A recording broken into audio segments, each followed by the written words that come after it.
hardcore boxing fans out there, how you doing?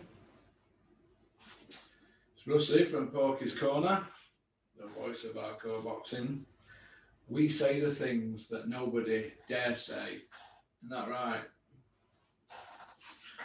I'm just going to review a couple of shows from last night.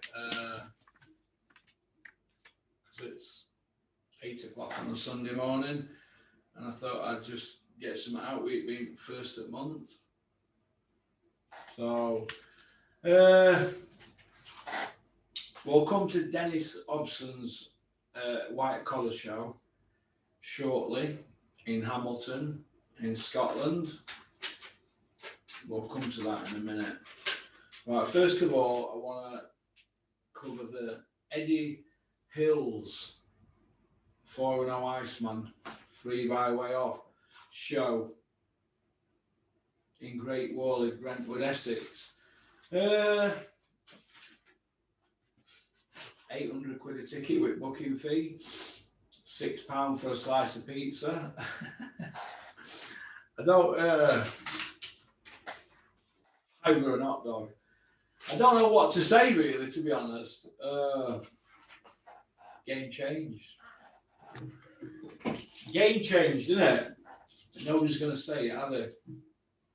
Nah, none of these YouTubers are going to say it. No. So,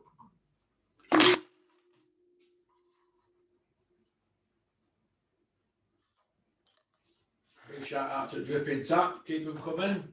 I'll come see you tomorrow at Pal. So, reload. 800 quid a ticket. We've covered that, haven't we? Regarding what they're trying to do with sport. It said it was sold out, or they sold 200 tickets. I want 200 people there. Come on. Looked to me that there were a lot of employees there from DAZN and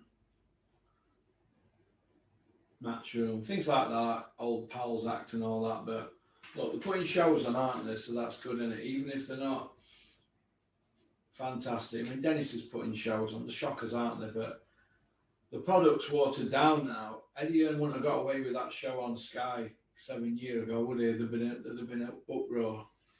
No. It's hard to explain, really, in layman terms, but I'm just going to... There's English, Scottish, and there's Porklish. I'm just going to explain it in Porklish. Utter shite. It was utter shite. Anybody dressing that up is an arse licker. Now, I saw Tony Bellew dressing it up with that Laura Woods. That was painful to see, painful. It was painful to see the route that Tony's gone down. Tony Bellew has sold his soul to the devil for pound notes and airtime. That's the bottom line. Darren Barker, that was painful to hear him, wasn't it? It looked like they were missing something, didn't it, the pundits? That they had no guidance. Bellew were trying to force the issue on his own, and I could have done a better job myself. I could have done a better job myself. In fact, I have done. If you go look on there's a video I did with Terry Chappendama at one of Dennis's shows ringside. We did some filming. Shocking.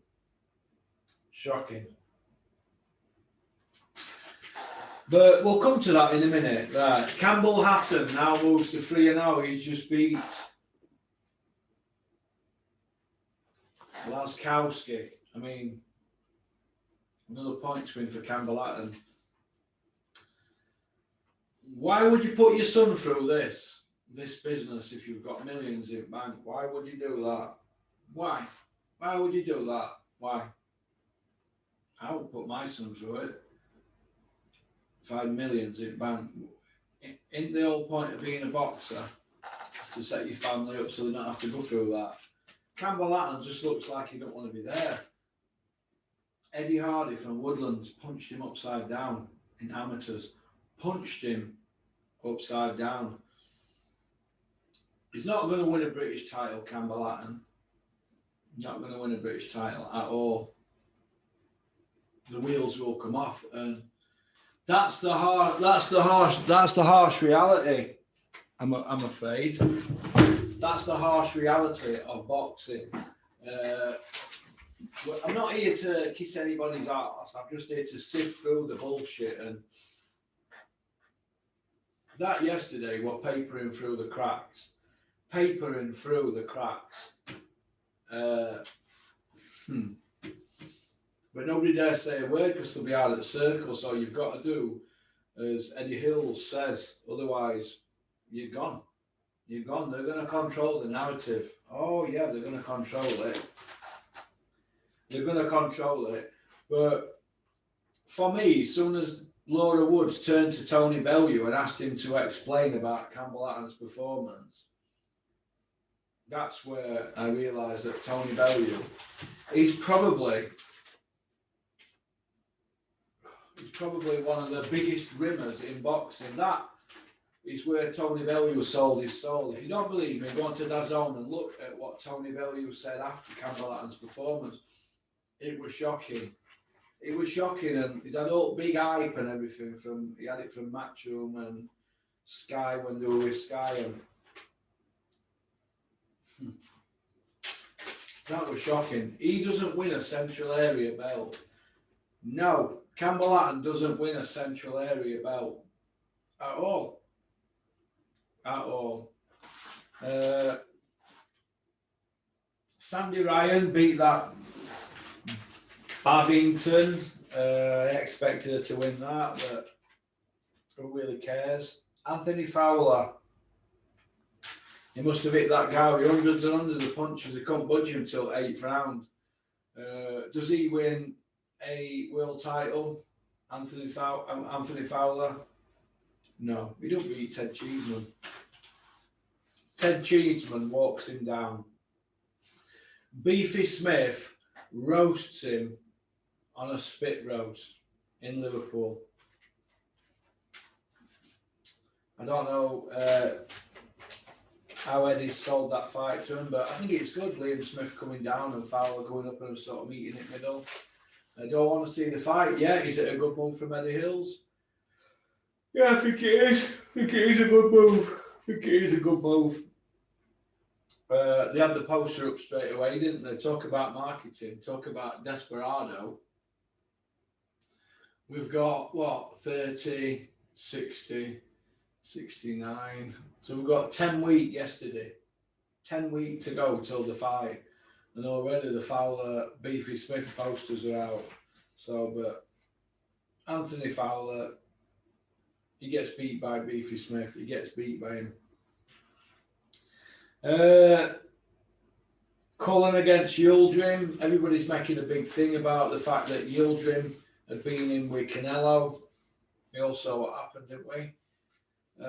Is that not how we're bigging people up now?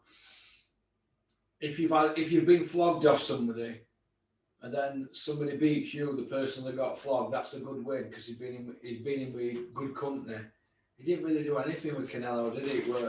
It was a gimme fight for Canelo, that wasn't it? So I'm not going to read too much into Cullen's performance, but I'm glad he won. Bill and Smith squeaked by Tommy McCarthy, but they mainly sold it on the fact that McGuigan's weren't building and Carl Frampton, so they'd have been loving that, wouldn't they? Can you imagine Eddie Hearn writing the script and his dad Bazza, who apparently had been let out at the cupboard that night, he was strutting about and that with a red nose, old whiskey nose. So, but thought it was a good fight. Then we come to Lee Wood against Kanzu. I got that wrong. I thought Kanzu would beat Lee Wood. I thought Lee Wood were British Commonwealth level. He never mixed in that company before. And I had him to get beat. He didn't. He won in the 12th round. Two of the judges had Lee Wood 5 rounds up after 11 rounds. So Lee Wood didn't need to go flat out for that knockout in 12th anyway, did he? Because it were already a bag, wasn't it? No way on this earth Lee Wood were 5 rounds up. But he knocked him out in 12th round, so, and he's from same area as Carl Froch, so well done to Lee Wood. Well done to Lee Wood. Lee Wood, I take my hat off to him. Do I take my hat off to Ben Davidson? Ben Davidson, you got a world champion, but you didn't have him from scratch. But I didn't think you'd win, you and Lee Wood, but you won on the night. But try and let Lee Wood have his moment, Ben Davidson. That's what you need to do. Let Lee Wood have his moment in the next 72 hours. But I know you won't, Ben, because what you'll be doing the rounds, won't you? Boxing Social, IFL, Seconds Out, Fight Out, Behind the Gloves, Matchroom Boxing, DAZN. We're going to have an overload of sermons from Ben Davidson over the next 72 hours. And we're not going to hear a peek, probably, out of Lee Wood. But that's boxing, isn't it? If it were Jordan Gill doing the same thing, we'd have the same thing from Penfold, wouldn't we? Well, that's just how it is. These trainers, they sort of exert themselves into situations and hang around with the right crowd to get fighters. But what I want to see is Ben Davison do something with somebody from scratch. And I want to see Dave Caldwell do something with somebody from scratch. Or somebody that's on the way out. So Lee Wood were already world ranked when Ben Davison got him money. So it is what it is, isn't it? Oh, European ranked high up at European money. But they did well, so Ben Davidson, well done, and fantastically well done to Lee Wood. I thought Robert Smith's comments were a bit premature about somebody asked him about Ben Davison being trainer at you, and Robert Smith said it's nailed on for what he's done, you know, with certain fighters. He's not done anything with anybody from debut, has he? Tyson Fury, Billy Joe, Josh Taylor, Lee Wood. Are they all MTKs? Lee Wood MTK? I'm not so sure, but all handed to him on a plate. Let's see what he does with somebody from scratch. Then we can judge Ben Davison. Till then, Ben Davison can sort of come out of the closet a little bit. So I had to say that through gritted fucking teeth. All in all, what did I think to the show? I thought Lee Wood saved the night. I thought he saved the night. I thought Eddie Hearn had another lucky escape. You were looking for a Ted Cheeseman performance, wanted to save show, or a Sam Eggington performance, and we got Lee Wood pulled it out of the bag. So we have to give him credit. We have to give him credit. Now, 800 quid, come on. Where's Boxing Eddie when they're charging that? It's heading for Skid Row, isn't it? Skid Row. If it's not already there. Now, I'm not so sure really about the DAZN lineup. What were all that with that Maya Jammer turning up in a Bentley and getting out and it looking glamorous and all that? Is that what they have to do to keep Joshua happy? I don't know, but I don't know what all that were about. I don't know what were all that about, or I don't know. Or that AD, whatever he's called, he was a YouTuber. Is he like in the Johnny Nelson role now? I don't know. And I don't really care too much, but there's better pundits than that lot and they're on there last night. Better pundits. Not one of them, and they're all supposed to be boxing people, not one of them come out and said, come on, what we're saving up here. Not one of them, because they're not going to ruin it for themselves, are they? So it's my job to be critical of it. I have to be. But the Lee Wood fight did save the show on the night. So I'm going to give the show a 6, which is quite high for me for Matchroom, because I don't like them. In fact, last night I was praying that it pissed it down. Well, why not? There's other people in the boxing industry that were praying it pissed it down, but they're not going to come out and say it. I've got all the textures here, but they'll stay on my phone. But yeah, I hope we had an hurricane, whatever, Katrina or something, and just whipped them all away out to Southend, out to sea. So moving on from Eddie Hill's The 4-0 Iceman 3 by way of show, we'll move up north to Dennis's show in Hamilton, Scotland. Dennis's show. Dennis's show in Scotland, they had 8 fights on, 3 more debuts. Out of them 8 fights, 4 of them losing records. Usually you've got about 7 out of 8 fights losing records, so that's an improvement. 3 debuts out of 8 fights. What's that? 32 debuts, last 9 or 10 shows. Headline fight with Nathan Collins fighting Josh Wales, leftovers, Felix Williams, who turned up overweight, so the belt went on the line for him, and it was a vacant Commonwealth. Rest of it were just poor garbage. I noticed that Scott Williams fought. He's now Norton 14, so Dennis has wheeled him out several times, hasn't he, in the last few months. People in the industry call Scott Williams the mover. Now, that's not for his boxing skills. It's for the fact that when matchmakers get in touch with Team Scott Williams, they ask him if he can do a move around. So, because he's 14-0, all he does is just turn up and moves around. He doesn't try and win. Now, anybody who in any other industry who were Norton 14, and somebody go up to him and say, look, mate, you can't fucking fight. For example, if I sold 14 cars on my old car pitch and they were all sheds with no MOTs, Ministry would be on my case, wouldn't they, if anybody had a crash. Now, Scott Williams, he's had 14 fights now and he's not tried to win in any of them. So why do they keep digging him up? I don't know. I don't really care, to be honest, but he's created a niche for himself to get a few quid and get out regular. But if you're not even going to try and win, what's the point? I don't get that. I don't get that at all. But, I could win Talk Show, but I'm not going to do. But Dennis has got a better show on next week. Is it next week or next few weeks? There's a better one on. I think it's over the August 27th one. I think that's Dennis's coming out party.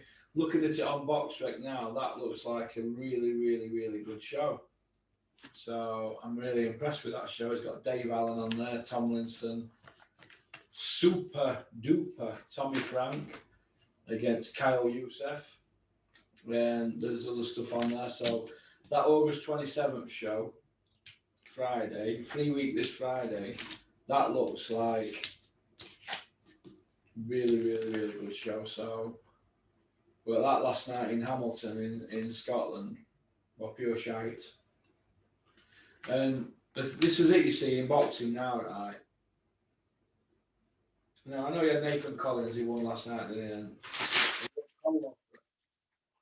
This is how I look at it. You know, if you trade in dog shit, you go, oh, get off. You still, you'll walk it into the house, don't you, and it'll leave stains. Because you know shit, it leaves stains, and you have to get rid of stains, don't you? Now, that show last night, it left skid marks in the boxing community in Scotland and throughout the UK. Skid marks of shit are stains. And if you leave shit stains, first thing you do, get some star drops, get some hot water, get a scrubbing, but you start scrubbing, don't you, to get rid of stains. Well, Dennis's shows in the last few months, they've been leaving skid marks and shit stains all over the place, and nobody's cleaning shit up, are they? Nobody's cleaning shit up at all. Oh, shots. Nobody is cleaning the shit up. But Dennis might have finally listened to me and redeemed himself for his August 27th show. But we're going to see, aren't we? Because there's 3.5 weeks to go yet. And it's quite easy to put names down on box rec and manipulate the box rec people. And then when it gets to fight night, it doesn't happen. So we're going to see, aren't we? We're going to see. But I think that's about it, really. So I wish them all the best on the 27th of August. They're going to need it. Let's just hope they all get paid. But where is boxing heading at the moment? Where's it heading? I'm not sure, to be honest. I'm not sure, but I hope it's not Skid Row, but I think we could already be there because the product's watered down, but nobody's saying a word, are they? Nobody's saying a fucking word. Everybody's just putting their heads down and everybody's having a bit of a jolly up. Robert Smith looked like he was having a good time last night, didn't he? Good old Robert Smith. So that's about it, really. Just a quick one. I'll probably cover more on this with Kent over the next couple of days. Terry Chappendama, Rico, they'll all be back. And Chris Ward, how are you doing? Get in touch with me. Hope you're well. I think that's about it. I'm going to have a training session now. I didn't fancy it today on Sunday, but I want to complete the full month and not missing. So, do you know what? What I've found, that if you eat correctly for 1 month and train every day for 1 month and go to bed at the right time and that, you can get gains in that. You can start to feel better about yourself and look better. That's how I look at it anyway. So it's all good stuff, innit? It's all good stuff. So a month today, I'll be on that plane to Turkey. So I'll be all right. I won't be getting sunburnt because I'm all prepared for it. I've already got a tan. Amazing what back garden can do, innit? So peace out. Keep on trucking. Keep supporting boxing. Big shout out to Paul, Tunbridge Wells. And I'll see you next weekend, lad. Get that McLaren ready for me. Get it ready, kid. All right. Don't forget to like and subscribe and leave a comment and share this video on your WhatsApp. I want to thank everybody who's joined our members area. For those unfortunate ones who haven't joined the members area, don't worry about it. You just have to manage your finances a bit better. But this month, you've had 30 videos on YouTube and you had your 10 members. Now, I only have to do 20 on YouTube, so you got an extra 10 videos this month. So, all right, and today's the first. We like to get stuck in, don't we? So, all right, today you should have Weapon of the Week. I'm not sure if that's going on members area or on YouTube. I'm not sure. I think it might be going on the members area, the Weapon of the Week. I think that's going to go on there all the time now. I'm not sure. I don't have a say in all that now. I just leave it to these behind the scenes. But okay, all right. Peace out. Have a great Sunday, and don't eat too much roast beef while I'm eating these shakes. All right. Peace out. Oh, big shout out to my mate Frank at Berry. Hope you're well, pal. Thanks for your text this morning.